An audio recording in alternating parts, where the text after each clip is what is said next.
श्रीगणेशाय नमः। अथ श्री ऋणमोचन महागणपतिस्तोत्रम् विनियोगः। अस्य श्री ऋणमोचन महागणपतिस्तोत्रस्य शुक्राचार्य ऋषिः अनुष्टुप् छन्दः। श्रीऋणमोचक महागणपतिर्देवता मम ऋणमोचन महागणपति प्रसाद सिद्ध्यर्थे पाठे विनियोगः। ध्यानं रक्तांगं रक्तवस्त्रं सितकुसुमगणः पूजितं रक्तगन्धः श्रीराब्धौ रत्नपीठे सुरतरुविमले रत्नसिंहासनस्थम् दौर्भिः पाशाङ्कुशेष्टाभयधर्मतुलं चन्द्रमौलिं त्रिनेत्रं ध्यायेत् शान्त्यर्थमीशं गणपतिममलं श्रीसमेतं प्रसन्नं। स्मरामि देवदेवेशं वक्रतुण्डं महाबलं षडक्षरं कृपासिन्धुं नमामि ऋणमुक्तये। एकाक्षरं एकदन्तमेकं ब्रह्म सनातनम् एकमेवाद्वितीयं च नमामि ऋणमुक्तये। महागणपतिं देवं महासत्त्वं महाबलं महाविघ्नहरं शम्भो नमामि ऋणमुक्तये। कृष्णाम्बरं कृष्णवर्णं कृष्णगन्धानुलेपनं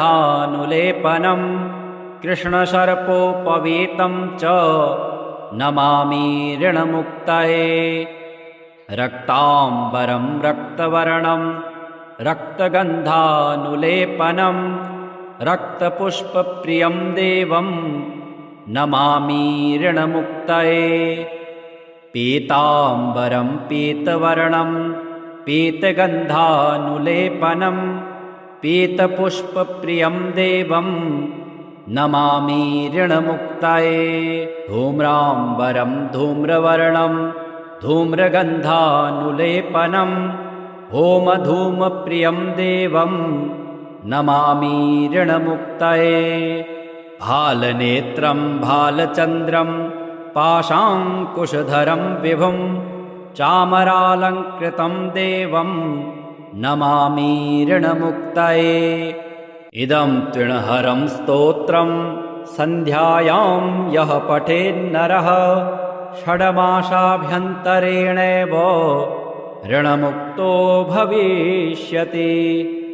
गर्भ उवाच नमस्ते गणनाथाय ब्रह्मणे ब्रह्मरूपिणे अनाथानां प्रणाथाय विघ्नेशाय नमो नमः।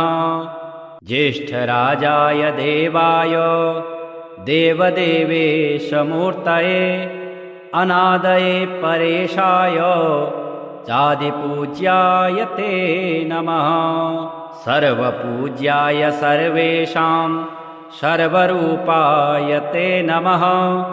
सर्वादये परब्रह्मन् सर्वेशाय नमो नमः।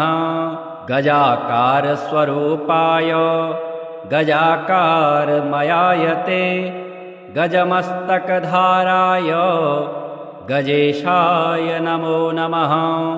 आदिमध्यान्तभावाय स्वानन्दपतये नमः। आदिमध्यान्तहीनाय त्वादिमध्यान्तगायते। सिद्धिबुद्धिप्रदात्रे च सिद्धिबुद्धिविहारिणे सिद्धिबुद्धिमयायैव ब्रह्मेशाय नमो नमः। शिवाय शक्तये चैव विष्णवे भानुरूपिणे मायिनां माययानाथ मोहदाय नमो नमः। किं स्तौमि त्वां गणाधीश यत्र वेदादयो परे योगिनः शान्तिमापन्ना अतस्त्वां प्रणमाम्यहम्। रक्ष मां गर्भदुःखात् त्वामेव शरणागतं जन्ममृत्युविहीनं वै कुरुष्व ते पदप्रियान् रक्ताङ्गं रक्तवस्त्रं सितकुसुमगणः पूजितं रक्तगन्धः श्रीराब्धौ रत्नपीठे सुरतरुविमले रत्नसिंहासनस्थम् दौर्भिः पाशाङ्कुशेष्टाभयधर्मतुलं चन्द्रमौलिं त्रिनेत्रं ध्यायेत् शान्त्यर्थमीशं गणपतिममलं श्रीसमेतं प्रसन्नं स्मरामि देवदेवेशं वक्रतुण्डं महाबलं षडक्षरं कृपासिन्धुं नमामि ऋणमुक्तये एकाक्षरं एकदन्तमेकं ब्रह्म सनातनम् एकमेवाद्वितीयं च नमामि ऋणमुक्तये महागणपतिं देवं महासत्त्वं महाबलं महाविघ्नहरं शम्भो नमामि ऋणमुक्तये कृष्णाम्बरं कृष्णवर्णं कृष्णगन्धानुलेपनं कृष्णसर्पोपवीतं च नमामि ऋणमुक्तये रक्ताम्बरं रक्तवर्णं रक्तगन्धानुलेपनं रक्तपुष्पप्रियं देवं नमामि ऋणमुक्तये पीताम्बरं पीतवर्णं पीतगन्धानुलेपनं पीतपुष्पप्रियं देवं नमामि ऋणमुक्तये धूम्राम्बरं धूम्रवर्णं धूम्रगन्धानुलेपनं होमधूमप्रियं देवं नमामि ऋणमुक्तये भालनेत्रं भालचन्द्रं पाशाङ्कुशधरं विभुं चामरालङ्कृतं देवं नमामि ऋणमुक्तये इदं तृणहरं स्तोत्रं सन्ध्यायां यः पठेन्नरः षड्मासाभ्यन्तरेणैव ऋणमुक्तो भविष्यति गर्भ उवाच नमस्ते गणनाथाय ब्रह्मणे ब्रह्मरूपिणे अनाथानां प्रणाथाय विघ्नेशाय नमो नमः ज्येष्ठराजाय देवाय देवदेवेशमूर्तये अनादये परेशाय चादिपूज्याय ते नमः सर्वपूज्याय सर्वेषां सर्वरूपाय ते नमः सर्वादये परब्रह्मन् सर्वेशाय नमो नमः गजाकारस्वरूपाय गजाकारमयाय ते गजमस्तकधाराय गजेशाय नमो नमः आदिमध्यान्तभावाय स्वानन्दपतये नमः आदिमध्यान्तहीनाय त्वादिमध्यान्तगायते सिद्धिबुद्धिप्रदात्रे च सिद्धिबुद्धिविहारिणे सिद्धिबुद्धिमयायैव ब्रह्मेशाय नमो नमः शिवाय शक्तये चैव विष्णवे भानुरूपिणे मायिनां माययानाथ मोहदाय नमो नमः किं स्तौमि त्वां गणाधीश यत्र वेदादयो परे योगिनः शान्तिमापन्ना अतस्त्वां प्रणमाम्यहम् रक्ष मां गर्भदुःखात् त्वामेव शरणागतं जन्ममृत्युविहीनं वै कुरुष्व ते पदप्रियान् रक्ताङ्गं रक्तवस्त्रं सितकुसुमगणः पूजितं रक्तगन्धः श्रीराब्धौ रत्नपीठे सुरतरुविमले रत्नसिंहासनस्थम् दौर्भिः पाशाङ्कुशेष्टाभयधर्मतुलं चन्द्रमौलिं त्रिनेत्रं ध्यायेत् शान्त्यर्थमीशं गणपतिममलं श्रीसमेतं प्रसन्नं। स्मरामि देवदेवेशं वक्रतुण्डं महाबलं षडक्षरं कृपासिन्धुं नमामि ऋणमुक्तये। एकाक्षरं एकदन्तमेकं ब्रह्म सनातनम् एकमेवाद्वितीयं च नमामि ऋणमुक्तये। महागणपतिं देवं महासत्त्वं महाबलं महाविघ्नहरं शम्भो नमामि ऋणमुक्तये। कृष्णाम्बरं कृष्णवर्णं कृष्णगन्धानुलेपनं कृष्णसर्पोपवीतं च नमामि ऋणमुक्तये। रक्ताम्बरं रक्तवर्णं रक्तगन्धानुलेपनं रक्तपुष्पप्रियं देवं नमामि ऋणमुक्तये। पीताम्बरं पीतवर्णं पीतगन्धानुलेपनं पीतपुष्पप्रियं देवं नमामि ऋणमुक्तये। धूम्राम्बरं धूम्रवर्णं धूम्रगन्धानुलेपनं होमधूमप्रियं देवं नमामि ऋणमुक्तये। भालनेत्रं भालचन्द्रं पाशाङ्कुशधरं विभुं चामरालङ्कृतं देवं नमामि ऋणमुक्तये। इदं तृणहरं स्तोत्रं सन्ध्यायां यः पठेन्नरः षड्मासाभ्यन्तरेणैव ऋणमुक्तो भविष्यति। गर्भ उवाच नमस्ते गणनाथाय ब्रह्मणे ब्रह्मरूपिणे अनाथानां प्रणाथाय विघ्नेशाय नमो नमः।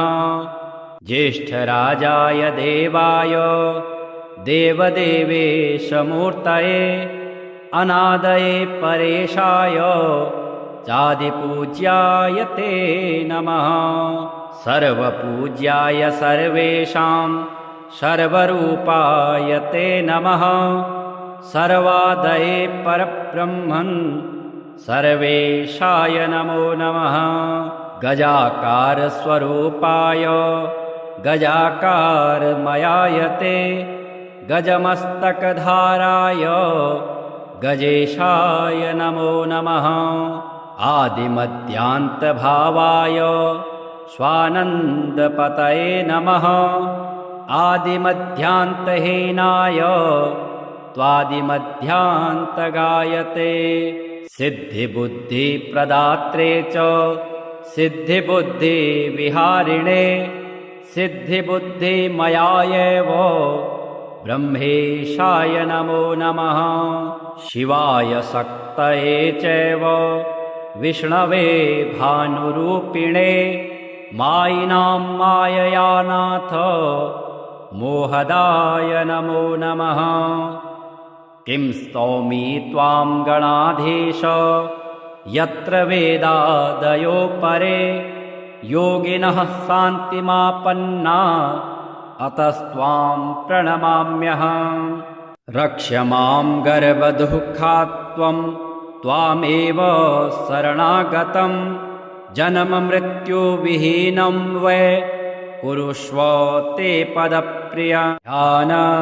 रक्ताङ्गं रक्तवस्त्रं सितकुसुमगणः पूजितं रक्तगन्धः श्रीराब्धौ रत्नपीठे सुरतरुविमले रत्नसिंहासनस्थम्। दौर्भिः पाशाङ्कुशेष्टाभयधर्मतुलं चन्द्रमौलिं त्रिनेत्रं ध्यायेत् शान्त्यर्थमीशं गणपतिममलं श्रीसमेतं प्रसन्नं। स्मरामि देवदेवेशं वक्रतुण्डं महाबलं षडक्षरं कृपासिन्धुं नमामि ऋणमुक्तये। एकाक्षरम् एकदन्तमेकं ब्रह्म सनातनम् एकमेवाद्वितीयं च नमामि ऋणमुक्तये। महागणपतिं देवं महासत्त्वं महाबलं महाविघ्नहरं शम्भो नमामि ऋणमुक्तये। कृष्णाम्बरं कृष्णवर्णं कृष्णगन्धानुलेपनं कृष्णसर्पोपवीतं च नमामि ऋणमुक्तये। रक्ताम्बरं रक्तवर्णं रक्तगन्धानुलेपनं रक्तपुष्पप्रियं देवं नमामि ऋणमुक्तये। पीताम्बरं पीतवर्णं पीतगन्धानुलेपनं पीतपुष्पप्रियं देवं नमामि ऋणमुक्तये। धूम्राम्बरं धूम्रवर्णं धूम्रगन्धानुलेपनं होमधूमप्रियं देवं नमामि ऋणमुक्तये। भालनेत्रं भालचन्द्रं पाशाङ्कुशधरं विभुं चामरालङ्कृतं देवं नमामि ऋणमुक्तये। इदं तृणहरं स्तोत्रं सन्ध्यायां यः पठेन्नरः षड्मासाभ्यन्तरेणैव ऋणमुक्तो भविष्यति। गर्भ उवाच नमस्ते गणनाथाय ब्रह्मणे ब्रह्मरूपिणे अनाथानां प्रणाथाय विघ्नेशाय नमो नमः। ज्येष्ठराजाय देवाय देवदेवेशमूर्तये अनादये परेशाय चादिपूज्याय ते नमः। सर्वपूज्याय सर्वेषां सर्वरूपाय ते नमः। सर्वादये परब्रह्मन् सर्वेशाय नमो नमः। गजाकारस्वरूपाय गजाकारमयाय ते गजमस्तकधाराय गजेशाय नमो नमः। आदिमध्यान्तभावाय स्वानन्दपतये नमः। आदिमध्यान्तहीनाय त्वादिमध्यान्तगायते। सिद्धिबुद्धिप्रदात्रे च सिद्धिबुद्धिविहारिणे सिद्धिबुद्धिमयायैव ब्रह्मेशाय नमो नमः। शिवाय शक्तये चैव विष्णवे भानुरूपिणे मायिनां माययानाथ मोहदाय नमो नमः। किं स्तौमि त्वां गणाधीश यत्र वेदादयो परे योगिनः शान्तिमापन्ना अतस्त्वां प्रणमाम्यहम्। रक्ष मां गर्भदुःखात् त्वामेव शरणागतं जन्ममृत्युविहीनं वै कुरुष्व ते पदप्रियानं। रक्ताङ्गं रक्तवस्त्रं सितकुसुमगणः पूजितं रक्तगन्धः श्रीराब्धौ रत्नपीठे सुरतरुविमले रत्नसिंहासनस्थम्। दौर्भिः पाशाङ्कुशेष्टाभयधर्मतुलं चन्द्रमौलिं त्रिनेत्रं ध्यायेत् शान्त्यर्थमीशं गणपतिममलं श्रीसमेतं प्रसन्नं। स्मरामि देवदेवेशं वक्रतुण्डं महाबलं षडक्षरं कृपासिन्धुं नमामि ऋणमुक्तये। एकाक्षरम् एकदन्तमेकं ब्रह्म सनातनम् एकमेवाद्वितीयं च नमामि ऋणमुक्तये। महागणपतिं देवं महासत्त्वं महाबलं महाविघ्नहरं शम्भो नमामि ऋणमुक्तये। कृष्णाम्बरं कृष्णवर्णं कृष्णगन्धानुलेपनं कृष्णसर्पोपवीतं च नमामि ऋणमुक्तये। रक्ताम्बरं रक्तवर्णं रक्तगन्धानुलेपनं रक्तपुष्पप्रियं देवं नमामि ऋणमुक्तये। पीताम्बरं पीतवर्णं पीतगन्धानुलेपनं पीतपुष्पप्रियं देवं नमामि ऋणमुक्तये। धूम्राम्बरं धूम्रवर्णं धूम्रगन्धानुलेपनं होमधूमप्रियं देवं नमामि ऋणमुक्तये। भालनेत्रं भालचन्द्रं पाशाङ्कुशधरं विभुं चामरालङ्कृतं देवं नमामि ऋणमुक्तये। इदं तृणहरं स्तोत्रं सन्ध्यायां यः पठेन्नरः षड्मासाभ्यन्तरेणैव ऋणमुक्तो भविष्यति। गर्भ उवाच नमस्ते गणनाथाय ब्रह्मणे ब्रह्मरूपिणे अनाथानां प्रणाथाय विघ्नेशाय नमो नमः। ज्येष्ठराजाय देवाय देवदेवेशमूर्तये अनादये परेशाय चादिपूज्याय ते नमः। सर्वपूज्याय सर्वेषां सर्वरूपाय ते नमः। सर्वादये परब्रह्मन् सर्वेशाय नमो नमः। गजाकारस्वरूपाय गजाकारमयाय ते गजमस्तकधाराय गजेशाय नमो नमः। आदिमध्यान्तभावाय स्वानन्दपतये नमः।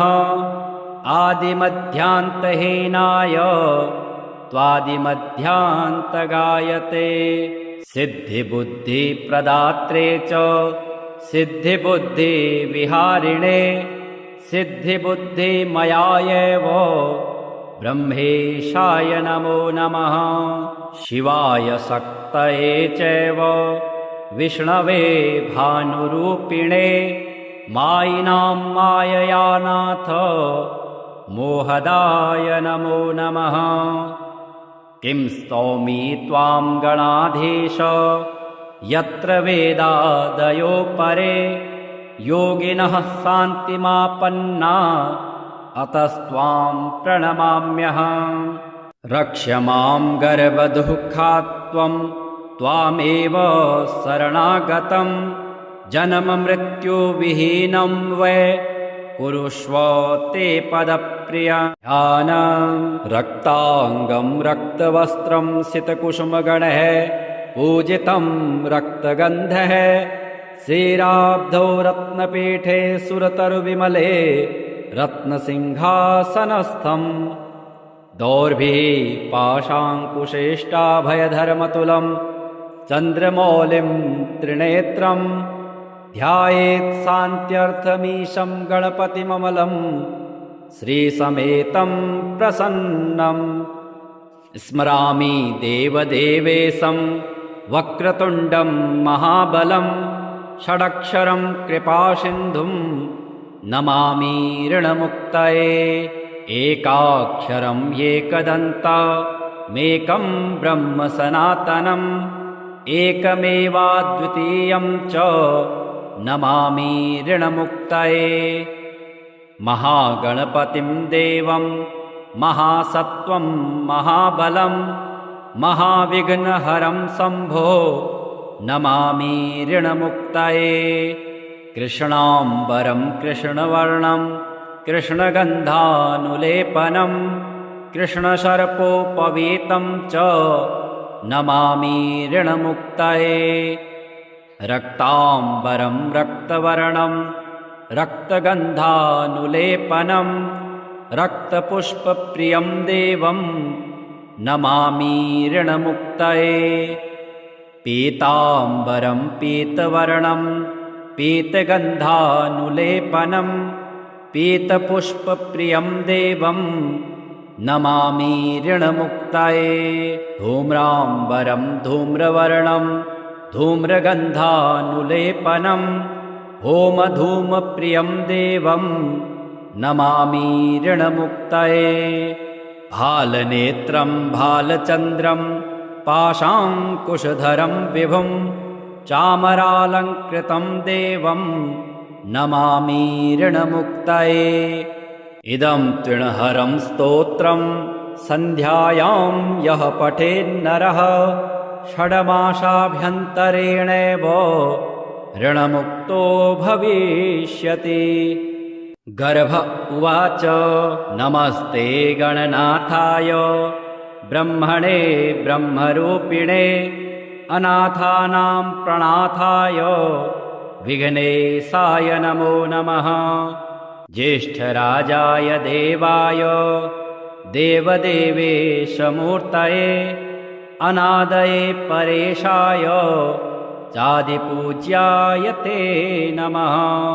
सर्वपूज्याय सर्वेषां सर्वरूपाय ते नमः।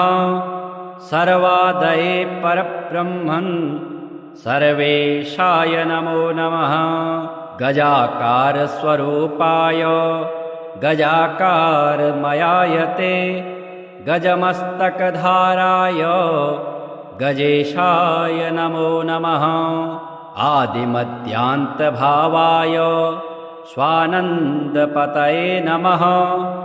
आदिमध्यान्तहीनाय त्वादिमध्यान्तगायते। सिद्धिबुद्धिप्रदात्रे च सिद्धिबुद्धिविहारिणे सिद्धिबुद्धिमयायैव ब्रह्मेशाय नमो नमः। शिवाय शक्तये चैव विष्णवे भानुरूपिणे मायिनां माययानाथ मोहदाय नमो नमः। किं स्तौमि त्वां गणाधीश यत्र वेदादयो परे योगिनः शान्तिमापन्ना अतस्त्वां प्रणमाम्यहम्। रक्ष मां गर्भदुःखात् त्वामेव शरणागतं जन्ममृत्युविहीनं वै कुरुष्व ते पदप्रियानं। रक्ताङ्गं रक्तवस्त्रं सितकुसुमगणः पूजितं रक्तगन्धः श्रीराब्धौ रत्नपीठे सुरतरुविमले रत्नसिंहासनस्थम्। दौर्भिः पाशाङ्कुशेष्टाभयधर्मतुलं चन्द्रमौलिं त्रिनेत्रं ध्यायेत् शान्त्यर्थमीशं गणपतिममलं श्रीसमेतं प्रसन्नं। स्मरामि देवदेवेशं वक्रतुण्डं महाबलं षडक्षरं कृपासिन्धुं नमामि ऋणमुक्तये। एकाक्षरं एकदन्तमेकं ब्रह्म सनातनम् एकमेवाद्वितीयं च नमामि ऋणमुक्तये। महागणपतिं देवं महासत्त्वं महाबलं महाविघ्नहरं शम्भो नमामि ऋणमुक्तये। कृष्णाम्बरं कृष्णवर्णं कृष्णगन्धानुलेपनं कृष्णसर्पोपवीतं च नमामि ऋणमुक्तये। रक्ताम्बरं रक्तवर्णं रक्तगन्धानुलेपनं रक्तपुष्पप्रियं देवं नमामि ऋणमुक्तये। पीताम्बरं पीतवर्णं पीतगन्धानुलेपनं पीतपुष्पप्रियं देवं नमामि ऋणमुक्तये। धूम्राम्बरं धूम्रवर्णं धूम्रगन्धानुलेपनं होमधूमप्रियं देवं नमामि ऋणमुक्तये। भालनेत्रं भालचन्द्रं पाशाङ्कुशधरं विभुं चामरालङ्कृतं देवं नमामि ऋणमुक्तये। इदं तृणहरं स्तोत्रं सन्ध्यायां यः पठेन्नरः षड्मासाभ्यन्तरेणैव ऋणमुक्तो भविष्यति। गर्भ उवाच नमस्ते गणनाथाय ब्रह्मणे ब्रह्मरूपिणे अनाथानां प्रणाथाय विघ्नेशाय नमो नमः। ज्येष्ठराजाय देवाय देवदेवेशमूर्तये अनादये परेशाय चादिपूज्याय ते नमः। सर्वपूज्याय सर्वेषां सर्वरूपाय ते नमः। सर्वादये परब्रह्मन् सर्वेशाय नमो नमः। गजाकारस्वरूपाय गजाकारमयाय ते गजमस्तकधाराय गजेशाय नमो नमः। आदिमध्यान्तभावाय स्वानन्दपतये नमः। आदिमध्यान्तहीनाय त्वादिमध्यान्तगायते। सिद्धिबुद्धिप्रदात्रे च सिद्धिबुद्धिविहारिणे सिद्धिबुद्धिमयायैव ब्रह्मेशाय नमो नमः। शिवाय शक्तये चैव विष्णवे भानुरूपिणे मायिनां माययानाथ मोहदाय नमो नमः। किं स्तौमि त्वां गणाधीश यत्र वेदादयो परे योगिनः शान्तिमापन्ना अतस्त्वां प्रणमाम्यहम्। रक्ष मां गर्भदुःखात् त्वामेव शरणागतं जन्ममृत्युविहीनं वै कुरुष्व ते पदप्रिया।